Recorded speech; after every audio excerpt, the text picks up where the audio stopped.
ହେଲା କ'ଣ ସାହିତ୍ୟକ ଉପାଦାନ। ଠିକ୍ ଅଛି, ସାହିତ୍ୟକ ଉପାଦାନ। ସାହିତ୍ୟକ ଉପାଦାନ ପ୍ରଥମ ତାତ୍ତ୍ୱିକ ଉପାଦାନ ଆଲୋଚନା କଲେ, ତାପରେ ଆସିଲା କ'ଣ ସାହିତ୍ୟକ ଉପାଦାନ।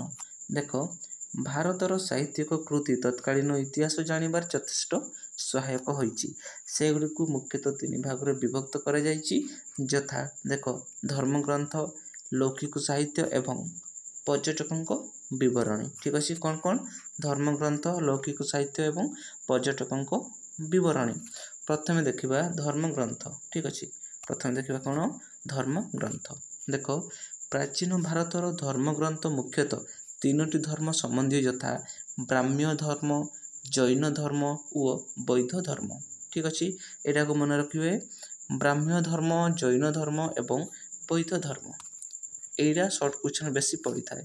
ତାପରେ ଦେଖ, ବ୍ରାହ୍ମ୍ୟ ଧର୍ମକାଳୀନ ଗ୍ରନ୍ଥ ମଧ୍ୟରେ ବେଦ, ଉପନିଷଦ, ଅଷ୍ଟାଦଶ ପୁରାଣ, ରାମାୟଣ ଏବଂ ମହାଭାରତ ଆଦି ପ୍ରଧାନ।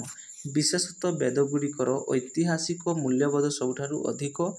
ବେଦ ଚାରୋଟି ଭାଗରେ ବିଭକ୍ତ। ଦେଖ, ପ୍ରଥମରୁ ଶେଷ ପର୍ଯ୍ୟନ୍ତ ଦେଖନ୍ତୁ, ଏଇ ଭିତରୁ ହିଁ ସର୍ଟ କ୍ୱେଶ୍ଚନ୍ ଆସିଥାଏ। ଦେଖ, ବେଦ କେତେ ପ୍ରକାର? 4 ପ୍ରକାର। ଦେଖ, ଯଥା ଋଗ୍ବେଦ, ଯଜୁର୍ବେଦ, ସାମବେଦ ଓ ଅଥର୍ବ ବେଦ। ଏଇ 4 ବେଦ। ଠିକ୍ ଅଛି, ତାପରେ ଦେଖ ସର୍ବପୁରାତନ ଋଗ୍ବେଦ ଆର୍ଯ୍ୟମାନଙ୍କର ଜୀବନ ଉପରେ ଆଲୋକପାତ କରିଥିବା ସ୍ଥଳେ ଅନ୍ୟ 3ଟି ବେଦ ପରବର୍ତ୍ତୀ ବୈଦିକ ଯୁଗରେ ଚିତ୍ର ଉପସ୍ଥାପନ କରିଥାନ୍ତି। ଦେଖ, ଋଗ୍ବେଦ ହେଉଛି କ'ଣ ନା ସର୍ବପୁରାତନ ବେଦ। ଠିକ୍ ଅଛି, ଆର୍ଯ୍ୟମାନଙ୍କର ଜୀବନ ଉପରେ ଆଲୋକପାତ କରିଥାଏ। ଠିକ୍ ଅଛି, ଏ 3ଟି ହେଉଛି କ'ଣ ପରବର୍ତ୍ତୀ ବୈଦିକ ଯୁଗର ଚିତ୍ର ଉପସ୍ଥାପନା କରିଥାଏ। କିଏ ନା ଯଜୁର୍ବେଦ, ସାମବେଦ ଓ ଅଥର୍ବ ବେଦ। ଋଗ୍ବେଦ ଜାଣିଲେ ଆର୍ଯ୍ୟମାନଙ୍କର ଜୀବନ ଉପରେ ଆଲୋକପାତ। ତାପରେ ଦେଖ ସେହିପରି ମନୁସ୍ମୃତି ଓ ନାରଦ ସ୍ମୃତିରେ ମଧ୍ୟ ତତ୍କାଳୀନ ଆର୍ଯ୍ୟମାନଙ୍କର ସାମାଜିକ, ରାଜନୈତିକ ତଥା ଆଧ୍ୟାତ୍ମିକ ଜୀବନର ଚିତ୍ର ଦେଖିବାକୁ ମିଳିଥାଏ। ସେଥିରେ ରାଜା, ରାଜକର୍ମଚାରୀ ଓ ଜନସାଧାରଣଙ୍କର କର୍ତ୍ତବ୍ୟ ତଥା ଅଧିକାର ସମ୍ପର୍କ ବିସ୍ତୃତ ବର୍ଣ୍ଣନା ରହିଛି। ଉପନିଷଦ ହେଉଛି ପରବର୍ତ୍ତୀ ବୈଦିକ ଯୁଗର ଇତିହାସ ପାଇଁ ଗ୍ରନ୍ଥାଘର। ଠିକ୍ ଅଛି, ଦେଇଛି ଉପନିଷଦ। ଦେଖ, ଉପନିଷଦ ହେଉଛି ପରବର୍ତ୍ତୀ ବୈଦିକ ଯୁଗର ଇତିହାସ ପାଇଁ ଗ୍ରନ୍ଥାଘର।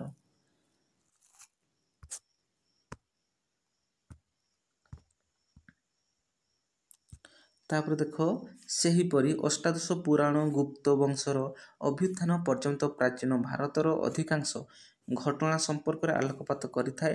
ସେଗୁଡ଼ିକ ମଧ୍ୟରୁ ବିଶେଷତଃ ବାୟୁ ପୁରାଣ, ଠିକ୍ ଅଛି, ବ୍ରହ୍ମାଣ୍ଡ ପୁରାଣ, ମତ୍ସ୍ୟ ପୁରାଣ ଓ ଭବିଷ୍ୟାୟତ ପୁରାଣ ନାମ ଉଲ୍ଲେଖଯୋଗ୍ୟ। ଠିକ୍ ଅଛି, ଦେଖ କ'ଣ ବାୟୁ ପୁରାଣ, ବ୍ରହ୍ମାଣ୍ଡ ପୁରାଣ, ଆଉ କ'ଣ ମତ୍ସ୍ୟ ପୁରାଣ ଓ ଭବିଷ୍ୟାୟତ ପୁରାଣ ନାମ ଉଲ୍ଲେଖଯୋଗ୍ୟ। ପ୍ରାଚୀନ ଭାରତୀୟମାନଙ୍କର ସାମାଜିକ, ରାଜନୈତିକ ଏବଂ ସାଂସ୍କୃତିକ ଜୀବନ ଚିତ୍ର ଏଥିରେ ବିସ୍ତୃତ ଭାବରେ ପ୍ରତିଫଳିତ ହୋଇଛି। ରାମାୟଣ ତଥା ମହାଭାରତ ଭଳି ବିରାଟ ଧର୍ମଗ୍ରନ୍ଥ ମଧ୍ୟ ଐତିହାସିକ ତଥ୍ୟରେ ସମୃଦ୍ଧ।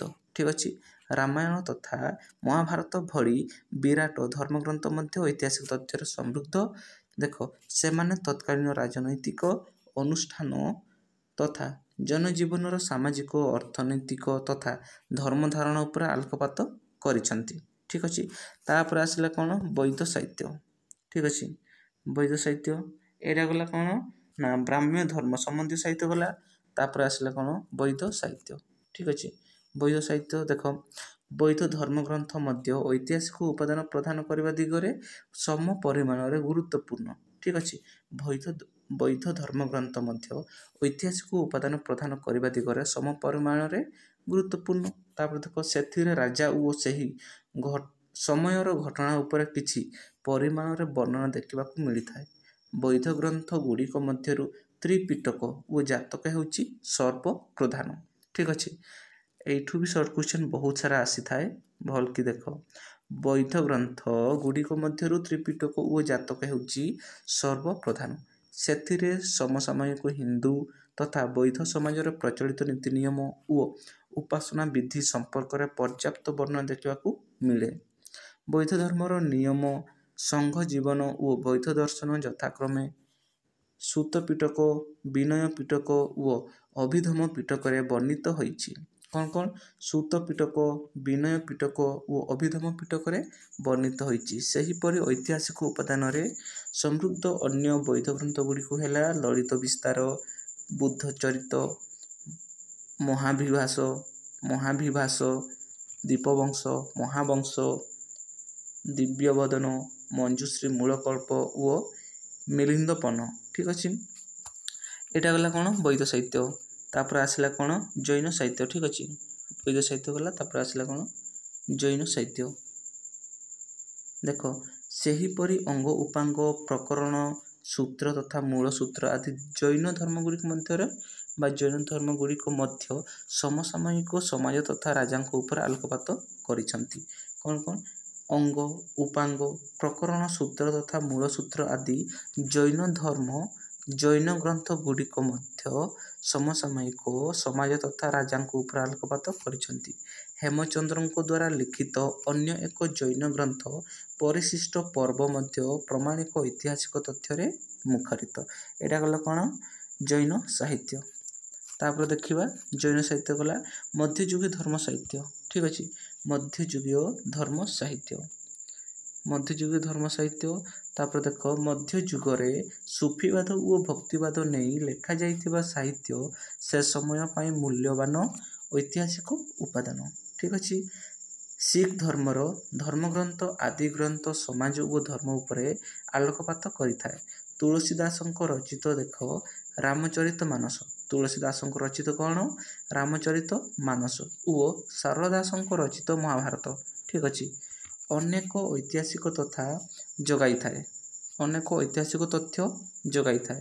ସେହିପରି ମଧ୍ୟଯୁଗରେ ରାଜା ପୁରୁଷୋତ୍ତମ ଦେବଙ୍କ ରଚିତ ମୁକ୍ତି ଚିନ୍ତାମଣି ଜଗନ୍ନାଥ ଧର୍ମର ଗୌରବ ଓ ମହାନତା ବ୍ୟାଖ୍ୟା କରିଥାଏ।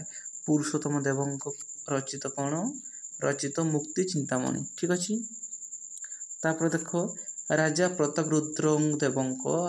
ପ୍ରତାପରୁଦ୍ର ଦେବଙ୍କ ସମୟର ଓଡ଼ିଶାରେ ବିକାଶ ଲାଭ କରିଥିବା ପଞ୍ଚସଖା ସାହିତ୍ୟରେ ଐତିହାସିକ ଉପାଦାନ ଭରି ରହିଛି।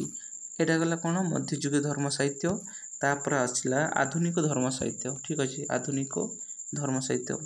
ସେହିପରି ଆଧୁନିକ ଯୁଗରେ ବିଭିନ୍ନ ଧର୍ମଧାରାକୁ ନେଇ ରଚିତ ସାହିତ୍ୟଗୁଡ଼ିକୁ ଇତିହାସ ରଚନା ପାଇଁ ଆବଶ୍ୟକତା ଉପାଦାନ ଯୋଗାଇଥାଏ। ଠିକ୍ ଅଛି, ଏହି ଧର୍ମ ସାହିତ୍ୟ ଦ୍ୱାରା ତତ୍କାଳୀନ ସମାଜ ଓ ଧର୍ମ ସମ୍ବନ୍ଧରେ ବହୁ ତଥ୍ୟ ମିଳିଥାଏ।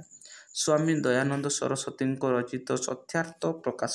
ଠିକ୍ ଅଛି, ସ୍ୱାମୀ ଦୟାନନ୍ଦ ସରସ୍ୱତୀଙ୍କ ରଚିତ କ'ଣ ସତ୍ୟାର୍ଥ ପ୍ରକାଶ। ଶିବନାଥ ଶାସ୍ତ୍ରୀଙ୍କ ଲିଖିତ ହିଷ୍ଟ୍ରି ଅଫ୍ ବ୍ରାହ୍ମ ସମାଜ। ଠିକ୍ ଅଛି, history of Brahmo Samaj. James ଫେର୍ଗୁସନ୍ଙ୍କ ରଚିତ a history of General Baptist Mission ଓ ଏ ସଟନଙ୍କ ଲିଖିତ ଓଡ଼ିଶା ଏଣ୍ଡ ଇଟ୍ସ ଇଭାଞ୍ଜେଲାଇଜେସନ। ଠିକ୍ ଅଛି, ଆଦି ପୁସ୍ତକ ଐତିହାସିକ ଉପାଦାନ ଦେବାରେ ସହାୟକ ହୋଇଥାଏ। ତାପରେ ଦେଖ, ଲୌକିକ ସାହିତ୍ୟ। ଲୌକିକ ବା ଧର୍ମନିରପେକ୍ଷ। ଠିକ୍ ଅଛି, ଲୌକିକ ସାହିତ୍ୟ।